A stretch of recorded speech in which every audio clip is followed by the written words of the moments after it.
Fa uns anys, la meva dona i jo érem a un bar com aquesta, bevent una copa de vi, i de sobte la meva dona em va preguntar: Ingmar, vols tenir fills? I jo vaig dir: doncs no vull tenir fills.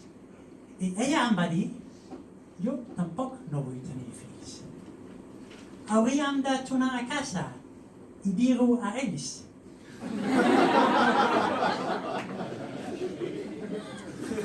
És un rotllo tenir fills. No entenc per què l'Anna Obregón ha gastat tants diners i esforços per obtenir una filla. Ella pot tenir els meus 2 fills totalment gratuïts. Sí. El problema de tenir fills no és que els fills siguin malvats, no. El problema és que la presència de fills a casa té un efecte destructiu sobre la vida romàntica de qualsevol parella. El meu cas, no? De recent casats, la meva dona i jo vam tenir una vida sexual fantàstica. Vam provar totes les posicions. A dalt, a baix, davant, darrere. Era una mica com el Barrio Sésamo. Sí. Jo estic a dalt. Jo estic a baix. L'inici del meu matrimoni va ser fantàstic. Realment, però l'inici, vam tenir orgasme rere orgasme rere orgasme. I després vam sortir de l'església i vam sopar amb els convidats.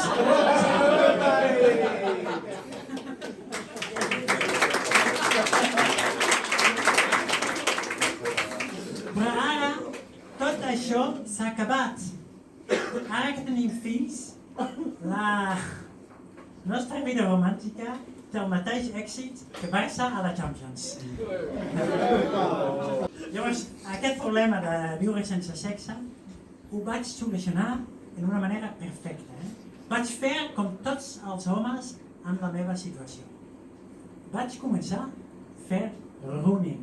Per estar tan cansat a la nit que ja no trobo a faltar el sexe. Sí. I és molt comú, molts homes que fan això. I per això hi ha només 2 tipus d'homes de mitjana edat. Els que corren i els que es corren.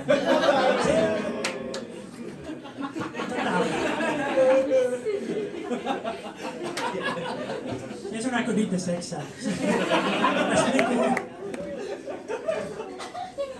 Total. Llavors jo surto a la tarda a fer running i sempre trobo molts homes de la meva edat que també estan fent running. I tots ells porten alguna samarreta d'alguna marató o un Ironman i jo no tenia cap samarreta de cap Ironman.